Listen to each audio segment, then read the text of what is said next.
refined craftsmanship. His current shows increasingly blend recital-like performances of classical works on the piano, often appropriately paired with his poetry. He continues to make appearances in Charlotte and occasionally beyond the confines of Charlotte. So keep an eye on him. You can find him on Instagram at Calvato.expression. Okay. And then, Yeah, and then whatever. you can find me here. Because this is where you This are. is right. Thank you.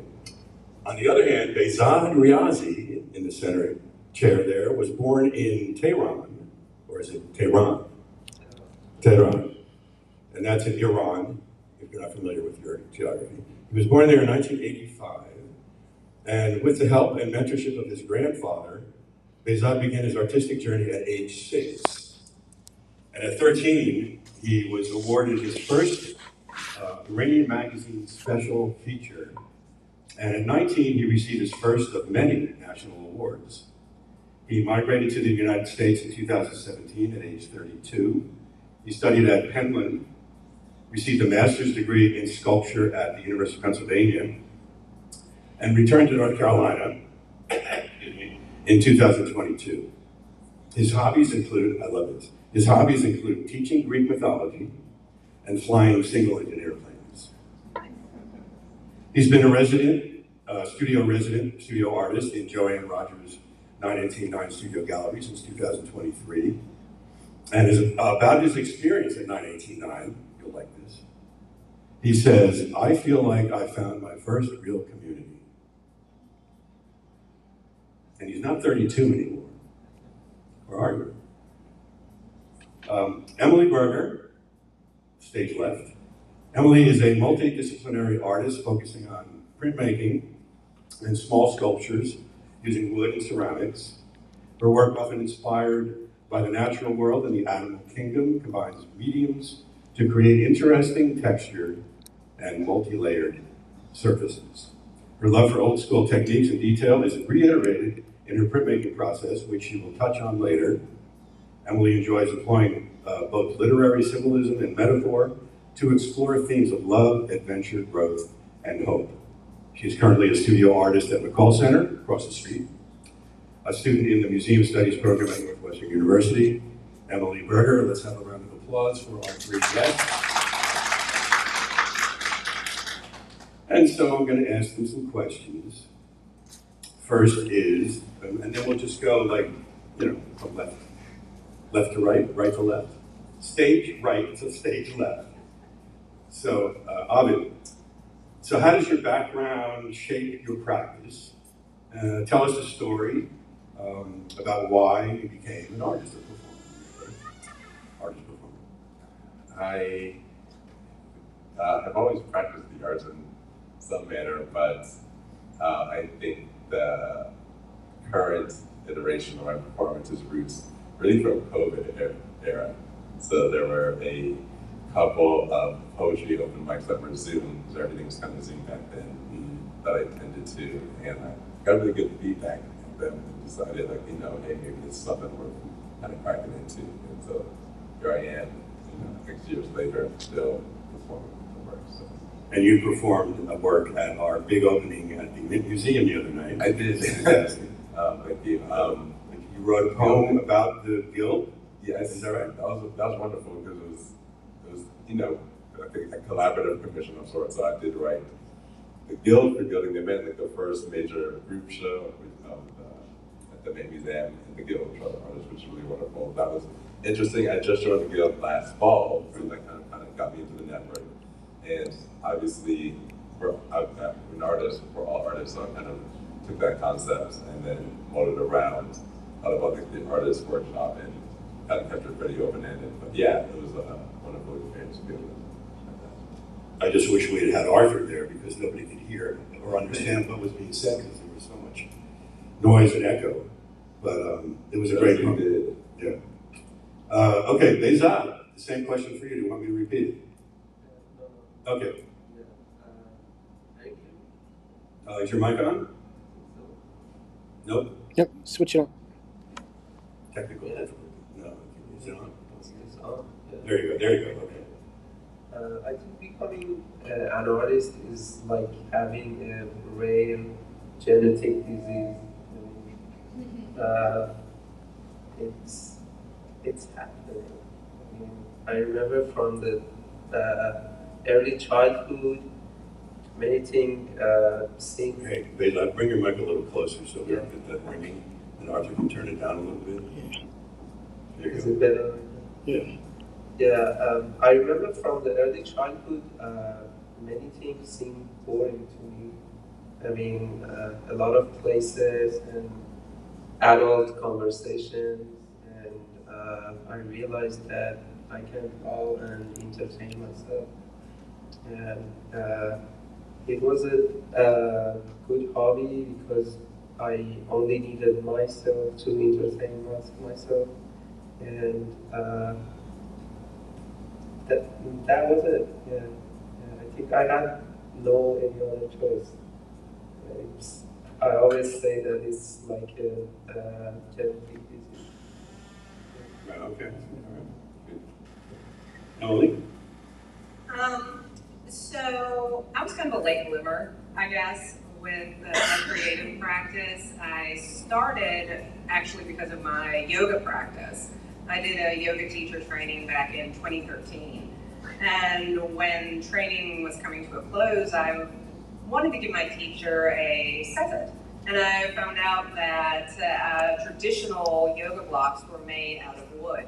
And I thought, well, how cool would it be if I could like carve a little chakra symbol into it and present this to my teacher? And I had no idea how to do that.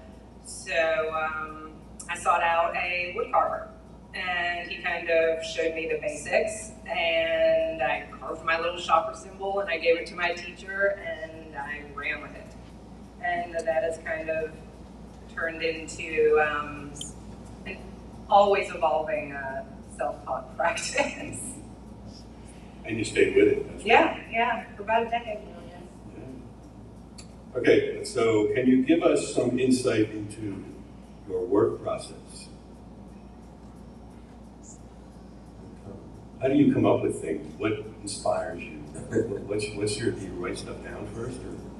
I think writing is very crucial, like writing and drawing go kind of hand in hand, certainly. And then paper, and often like a quiet area, but when it comes, I mean, I think there's inspiration everywhere, ideas are a dime a dozen, it's about the execution of the idea. So you can always like read literature or like these galleries or paintings and like surround yourself with art to kind of get concepts, but then as a person, you obviously have experiences that you can reflect on that could be the seed or the ideation. And so what kind of books do you read? Okay, that's right, yeah. It's getting in there, you know. I mean, I love history, so ancient Egypt is like one of my favorite subjects, so that'll often kind of find its way into my work. Other references like Hatchery or Horus or Hatshepsut or the obelisk. But I think sometimes, just kind of, I think just, writing down the words that kind of come to mind, or just like recording yourself in your phone is also really critical. I think these days, and this is a great tool to have. I mean, obviously, it's newest technology, but this is an extremely great thing to be able to record yourself. A lot of people record themselves and don't like the sound of their voice. It takes a while to get used to that, right? I've gotten used to it. I hope so. Okay, Isaac, can you give us some insight into your process? I really like simple stuff. I like simplicity because in my personal life, there's a lot of chaoses, and I have this habit of collecting different stuffs, and I'm a really unorganized collector, so many of my spaces are a mess. In my studio, I try to be simple as I can. And I really like haiku and simple cartoons. I remember in my country, Iran, Chef Silverstein is a famous guy, and we had this opportunity to read these books in Farsi, and I really like the way he tells the stories. It's really simple, and it's about um, really simple stuffs like when you hug your dog. I mean, these kind of feelings, and I think these kind of feelings is really important. I mean, when you walk in the street and someone you see someone smile, you know, it changes something in you. And I always like to capture these kind of feelings and uh, translate them to cartoon. And it's fun because I think sometimes talking is like a wall between you and other people, and just feelings talks more, you know. Hmm. Yeah. And so, when you speak with another person, Yeah. what kind of feelings come up? Like if you're talking about art, what kind of feelings come up for you with talking with someone else?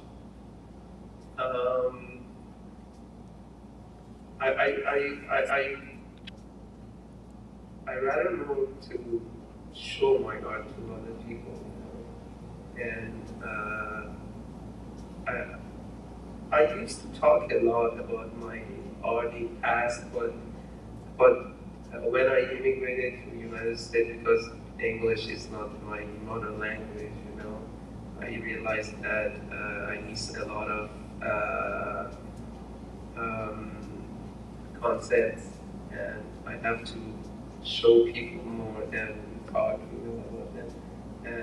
And for me, drawing is like a bridge between me and other people, because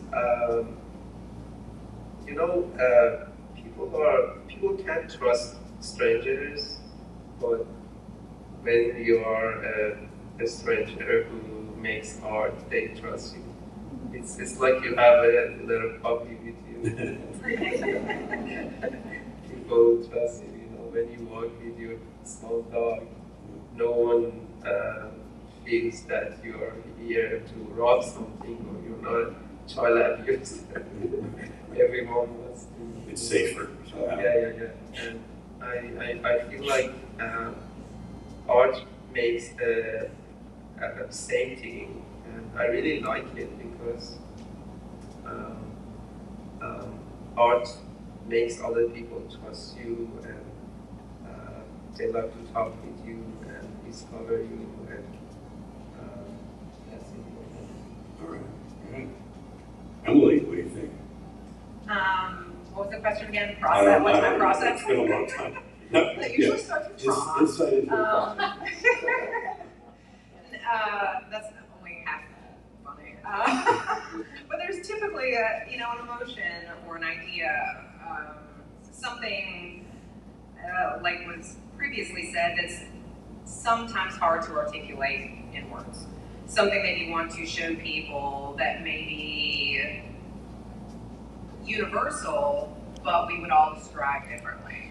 So I have either a trauma or an inspiration or something that I want to immortalize, and I figure out how I want to do that in a way that everybody can relate to. And when I have that idea in my head, then I figure out which medium is going to be best suited for that. And sometimes it's printmaking, sometimes it's a small wood carving, sometimes it's ceramic, or it's a combination of those things. And I hope that through that combination I can best represent whatever that feeling was. So feeling is important to get you into the space of the muse, maybe? Yeah, I find that it's typically something that's unresolved or something that kind of I'm ruminating on, and creating a visual representation of it that I feel that somebody else may be able to relate to helps me in a cathartic way. All right. That's great. So, talking about barriers. Most artists that I know of, money is a problem, right? And the artist has to go out and do their day job to support their habit of making art. So, Ovid, what is your way of making money? You have another job? I do have another job. Want to talk about that? But like also, my work-life balance has kind of shifted a little bit, which is kind of favorable, I'd say. But I do have a second job, which is I work in a constructed retirement community. So I work with like assisted living, a bunch of grandparents, but that particular space has opened up doors for me where they've purchased my art and allowed me to perform there. But that's why I kind of came there. But as far as like really trying to make a general overall income, it's certainly a separate set of skills that it takes to make the art. And Does that help you? does that help me? Yeah. I mean, Learn curve. from going from your art making and your performing Yes. to this day job, which helps one more. Mostly, it's like having your own fan base, which is nice. You know, you can't think how much $1 million to $1 million fans, so. But it is fun. It's okay. It's cool to like learn things. You can't look at that and kind of make a spin on it. But I have managed to secure some funding for my art in the oncoming weeks, which is really nice. And I kind of did it just through like business methods of really trying to do market research, find people, and then figure out how to reach out to them and have something to present. So ready, yeah, that sort of deal. All right. Faizan? Do you want to answer this question first? No, you go ahead. Go ahead. I like order. He's so polite. Yeah, these days I work as a medical interpreter because my brother and sisters are doctors, and I can ask them my questions in medical field, and really like this job. It's not related at all with what I'm doing as an artist. Maybe I hear people's story and I experience each time I experience a new story. But the reason that I like this job is a lot of patients, many of patients can speak English. They don't have any difficulty with English. The thing is they don't have anyone to be with them in hospital, and you feel like they need emotional support. So I really like this interpreting job. And during my life, I realized that I always need a second job, and art is not like a job for me. And I think the concept of poor artists with identity crisis starts with Vincent van Gogh, because he's the first artist who had no commission, and he wants to discover something, and he has a really difficult job, and his brother supports him, and it's a really tragic story, but I always try to not becoming Van Gogh, but something between. You know, I like to discover things, and I think a lot of things that artists do is not for money.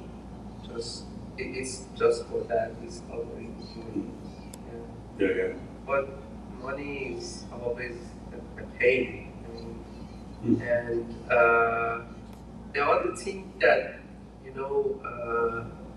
bothers artists is their identity, job identity crisis. Because you have to do a lot of things that you don't like to do, but you do it for money. And what have you done that you don't like to do that you've done for money?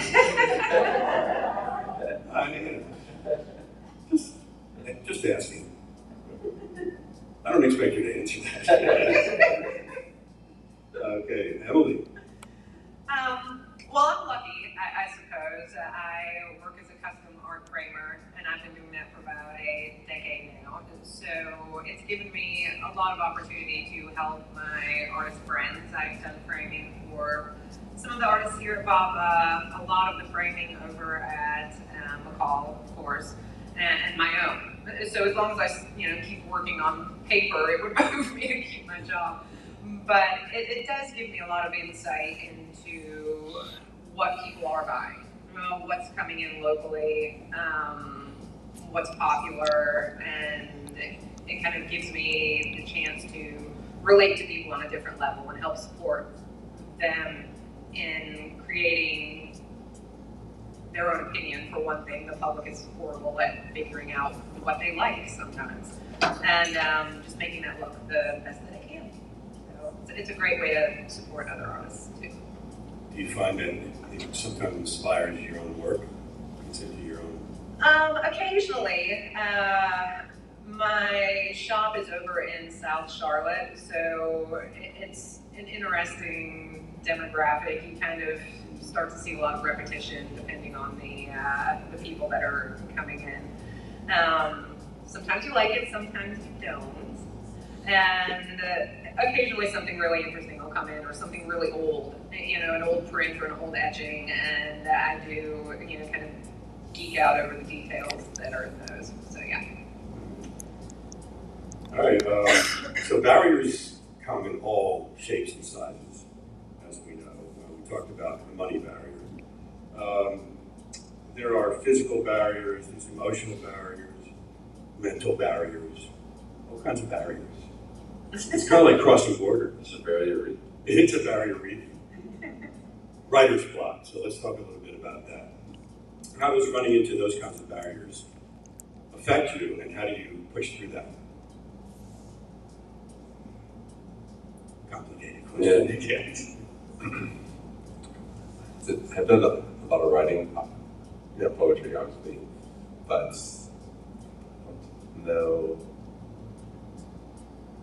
I don't know if I've ever really came across true writer's block in that sense, because I really think that 99.9, you can always get something worth evaluating if you push yourself in that moment. So you have pushed through whether the barriers are there. Yes, especially in this medium. Like I'll go to a coffee shop and I'm like, all right, we're not leaving the coffee shop for you to write a poem. It could be 2-3 hours later or something, but we'll have a poem or something, or I'll sit down for a drawing or something, or I don't know, make sure it's certain gets done. But I think you can really often draw something worthwhile. And you play piano too, right? I do. So what gives you the most joy? Every person has their cathartic things. Some people do yoga, some people do crafts. I think even as a practicing artist, I find a great enjoyment in playing classical piano. So if I'm working on something, I can go play piano to relieve myself and relax from everything else. My dad had played piano, so we had a piano in the house. So that's kind of where that came from.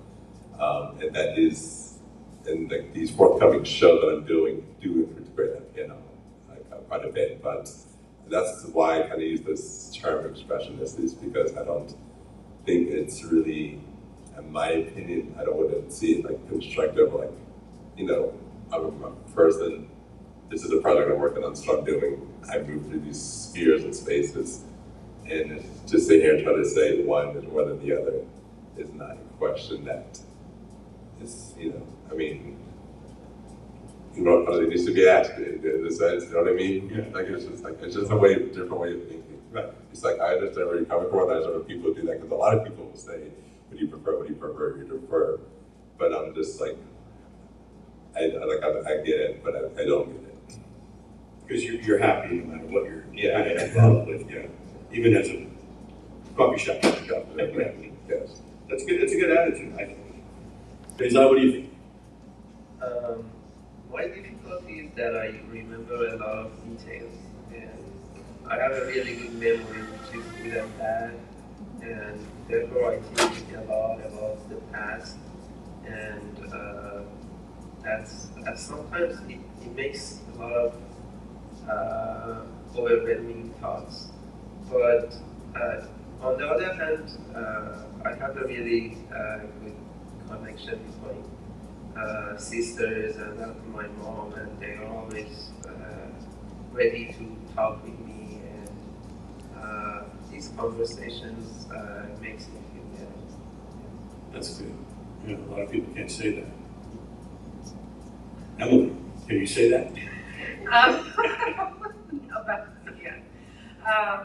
Breaking through fear, how to deal with writer's block or Yeah. creative block. That usually happens to me about halfway through a project. So, and it's typically when I'm working on a sculpture and I have this grand picture in my head of what it's supposed to look like, and then the blob of clay in front of me does not look like that. And it gets frustrating, you know, especially if your skill level has not reached the level of your taste yet.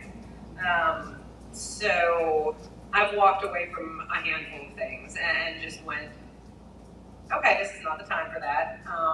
And I'll go and research my methods more. I will talk to other artists. I'll go outside and go for a walk. You know, it does not necessarily have to be done right now, you know. And I think one of the things that I got to the point of, which I think is really hard for artists to accept, and I think we just have to sometimes, is that it's okay to walk away. Not everything has to be completed, you know. And that's hard.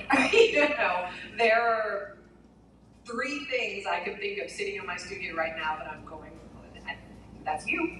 You know, you are not done. And I make myself okay with that every day. You know, and just accept it and go on to the next thing. Because you follow the inspiration, I think. And where do you get the inspiration from? That goes back to trauma. It's not, you know, life. And just life, the good end of that. Yeah.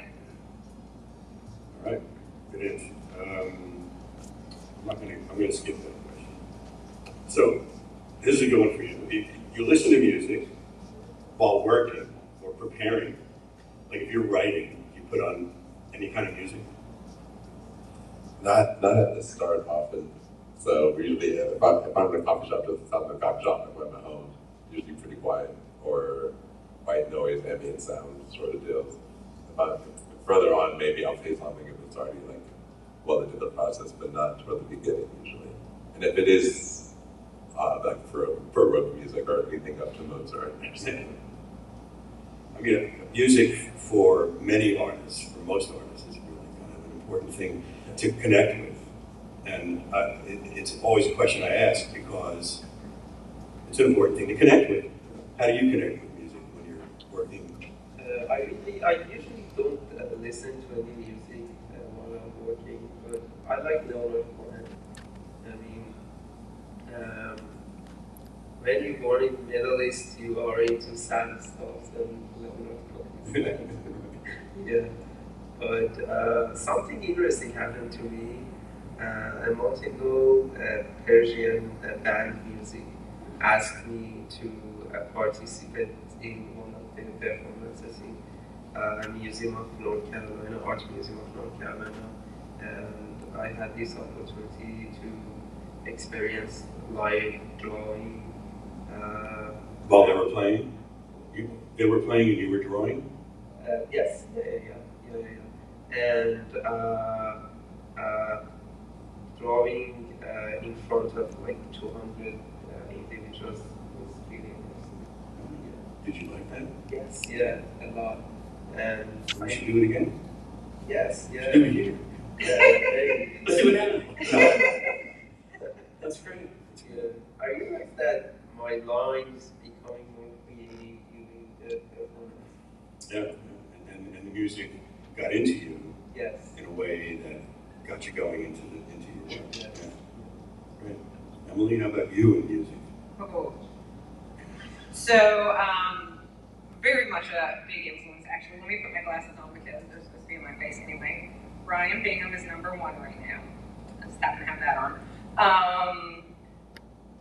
Lord Huron, Lucero, Shane Smith and the Saints. I'm listening to music all the time, pretty much.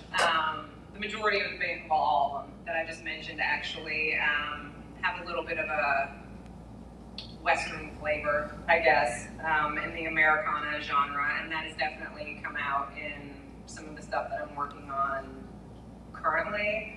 I love a theme, and I like creating a vibe of the collection that I'm working on. I want it all to feel the same way, and I think that music is a big part of that. So, yeah, it's always in the background. All right. Great. Okay, so it's tip time. You don't have to give me any tips. Do you have any tips for other artists who are struggling to get their work out there? Marketing tips, selling tips, pricing tips, like that? Well, you're in a little bit of a different situation. Right? No, I'm still working with this. So just I'm part of it. If you're a working artist, you don't want to undersell yourself. Certainly, price yourself to not starve. I think that's okay. That certainly has success in those regards to some degree, for sure. And to come to things like this and other art events where we see them, just network and try and meet as many people as you can. That's often where the opportunities come from. And just always keep producing work. So just always be working. Yeah. Lisa? I think connections and social media are really important. Sometimes it's not about your art is not good enough. You need more connections. Yeah. The thing happened to me was Instagram. I mean, about 3 years ago, a movement happened in my country, Iran, and many people connected with my works.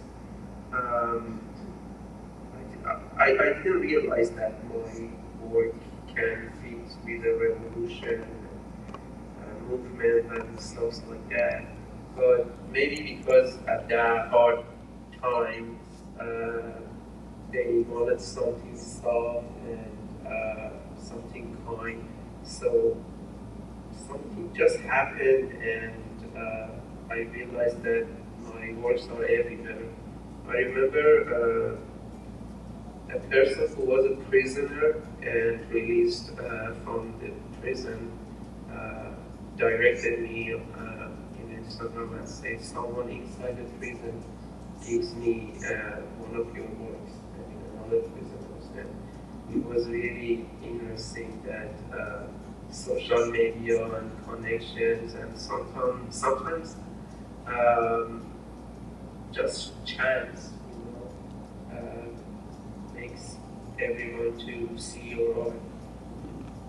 I think it's more about a chance, and yeah, and social media can increase that chance.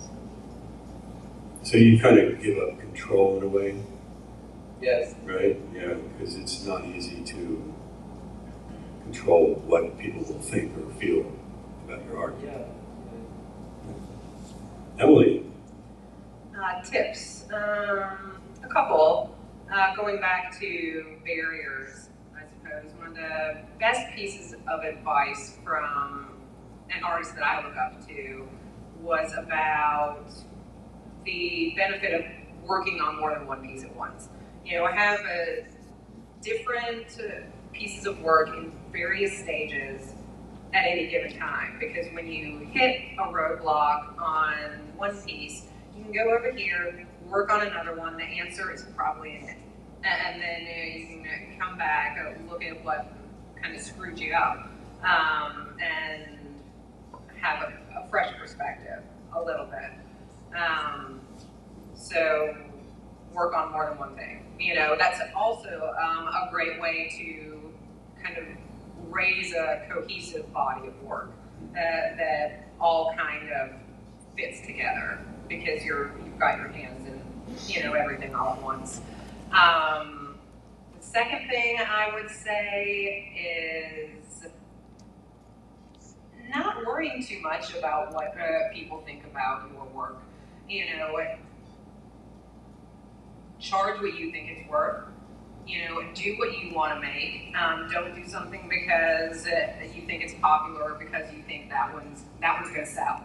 You know, that is, to me, wasted energy. I think your energy is better spent finding the people that like what you're doing already and catering to them. I think that's more authentic. And how do you find those people? Hashtags, maybe on social media for me, because I do have I've romanticized the Western vibe and cowboy culture and stuff like that. I am contacting galleries in the Southwest. You know, I'm following them, asking questions, you know, seeing what they're posting and what they're showing, what they're finding to be successful, and where my work fits into that structure, as opposed to going, oh, well, this is popular in Charlotte, I should make that. Well, that's so, you know, do what you want and find the people for it. So. If you build it. Yeah, Kevin Costner was, well, he's okay, I guess. So, many artists work in many different ways, right? This is a question that I didn't send you, by the way. And some artists have a dialogue with their work. In other words, you do something and you react to it, and then you do something else. Do you find that this kind of dialogue, this kind of back and forth with your work has a big effect on the way you do it? Me? Okay, you. With ceramics, yes. You know, when I go into printmaking or wood carving, I have a pretty set plan. You know, if it's wood carving, once you've done it, it's done. You know, unless you want to glue that back on, then, you know, you've made your move. But with ceramics, yeah, there's a lot of, you know, back and forth with that a little bit and seeing if something will react the way I want it to or not. And then my inner monologue is typically, why wasn't I a painter? Or something. So, yeah. You guys have anything to say on that point? I don't know, it's so much dialogue, but, you know, I think I'm just trying to see with clarity like what I'm looking for, and maybe strive to produce that. So, how do you see the clarity? What enables you to do that? Or is that the question? We don't have it. That might be the question. No, but as an artist, I push on, but I like to think I'd like to try to work in a way that doesn't allow me to go back, kind of like what you said, like with sculpture. So anytime I do drawing, it's always just start like ballpoint pen with pastel strong, and this by writing, I don't erase anything I've ever written in the process of writing something. I just, you know, rewrite it or something. But So you never throw anything away. yeah. But so that encourages like some. I think that manner of working encourages deliberate thoughts. You never like fall into like a mindless stroke or something. But if you know that whatever you do can't be undone, it forces you to really think about it. Yeah, that's right. I really understand. Yeah, because the takeaway process versus the editing process. Right. Yeah. Is that? Sometimes when you finish your work, you realize it's not you. And when you look at it, you don't see yourself in your work anymore. Maybe you had a bad day, or your creativity is not enough that day, or you have to read a book or watch a movie and come back to your studio and make a better version of it. It happens to me a lot. And usually I feel like, for example, when I take a look at the work, I feel like I can delete these 2 lines and make it simpler, because simplicity for me is most important than Right, right. That's a very interesting concept. The simplicity is something that a lot of artists don't go for. They go for this kind of, throw everything in and try to say as much as you can. And I think that's kind of the key to really being successful in a way. Can I add something to that? Yeah. I think one of the best things for me to practice simplicity is, it's been memed, but it was originally a group of sketches that Picasso did. That he started with like a bowl, and then removed and removed and removed until eventually it was like a little arc for its horns, a couple of straight lines, is the simplest representation that he could come up with, but we all still knew it was a bowl. So I think there's a lot to be said for that, because one of the most compelling things about good art is the part that we let the viewer fill in, as opposed to explaining everything down to a T, which I have a problem with personally. Sometimes it's okay to just leave a little bit undone, or unexplained, and let our viewer fill in the gaps. Totally agree. Okay, so talking about the future, anything coming up that you want people to know about? Yeah, I think recently got invited to be a part of a showcase at Starlight on 22nd. That's next Saturday, actually, May 10th. Right around the corner, I'll be doing a 25-minute solo set, poetry and music. I've blended the two. I've written songs. I'll be doing some songs, original songs there. The most I've done in a single setting, to be fair. So I'd love to have some poetry and stuff. Yeah. May 10th. Starlight on 22nd. Starlight. Yeah. Starlight on 22nd. Yes, it's on 22nd Street in Noda. So they do open mics on Wednesdays. I'm a frequenter there. So yeah, it'll be one of 6 artists. We each get 25 minutes. I think the show starts at 8. I'll probably hit the stage around 9 o'clock, give or take. So that's what I'm expecting in my head now. So yeah. So it's like a late night vibe, I guess, people, yeah, a regional showcase. Rizad, what's your next performance? Right now. Yeah. He's gonna break into song in a minute. I really like to publish a book about my grandparents, and I'm making some illustrations for this book right now. Unfortunately, I'm really lazy, and yeah, I have to finish it, but I'm working on it for many years right now, and in future, I really like to have public sculptures, maybe for parks or any corner in the city. But there are some sculptures when you see them, they make you feel like, oh, I like that.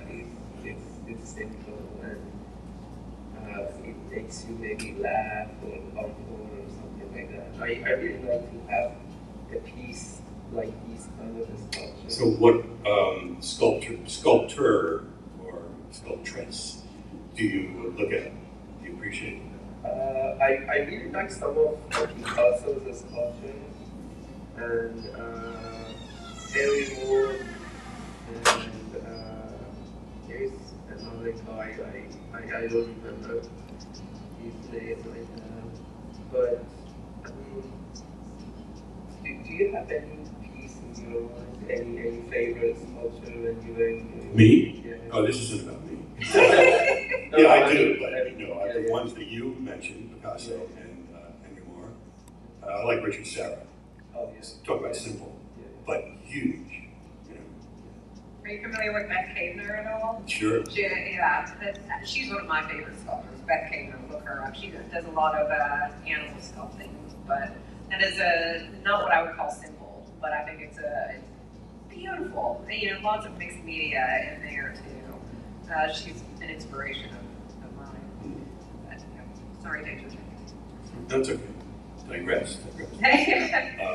What are you up to next? I do not have any shows coming up. I like to kind of finish one body of work and then go, will somebody please show this? So nothing currently. I'm focusing on finishing my museum studies education, but I have just applied for my very first artist in residency program. So a collective crossing of the fingers would be great. Thank you. Where? Yeah. In Roswell, New Mexico. So fingers crossed. Yeah, that's what it is right now. Well, thank you all for your insight and for breaking through the barrier of being on stage and talking to the audience. Are there questions out there that you guys can shoot out to the wonderful artists? And if so, where's the microphone? Oh, Arthur has it. Any questions? No? Yes? Maybe? I don't have any more. What happened to our friend with the hat? I hadn't planned to ask a good question. Yeah. How do you spell Kavener? Kavener? How do you spell that? Cavener. Okay. Yeah, she does have an Instagram presence and a website, of course. Oh, speaking of Instagram, what is your Instagram handle? Rogue Studio CLT. Rogue Studio Rogue. CLT. Yeah. Rogue? Yeah, ROGUE. Rogue. Okay. Oh, well, that's common. Yeah. Is that Sometimes. Mine is it's our taste. It's our taste. It is our taste. It is our tales. Yes. TALES? Yes. I didn't even know that. It is our tales. And you say yours, but say it again. Amado, not expression. Amado with a K. Like the word Kamado. Yeah. What does Kamado mean? If I remember that thing, you can go from anywhere. Oh, really? That's Sounds like a fruit, actually. Amado. There's olives. Tomato. Yeah, Do you have a website? Kamado.com or Kamado Gallery. Yeah, no. Makes sense. You guys have websites? Is that? We don't get find it. You could just come ask me for it. Like our. Well, we can talk amongst ourselves. You About can that. talk amongst themselves with them. Thank you all for being here and for taking the time to listen.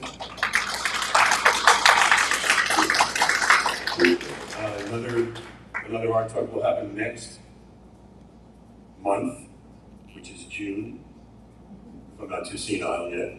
June, I don't know what the date, June 5th. Maybe, is it Saturday? Arthur, what's the next Saturday? Yes. Yeah. Yes. June 5th. Maybe not. Yes. Yes, June 7th. Yeah, that one too. That one too. Yeah, but I won't be here, I don't think. I gotta go visit my grandson. But maybe Arthur will be up here doing this. No. No. Well, thanks for having us. Oh, Thank thank you. you. Appreciate it.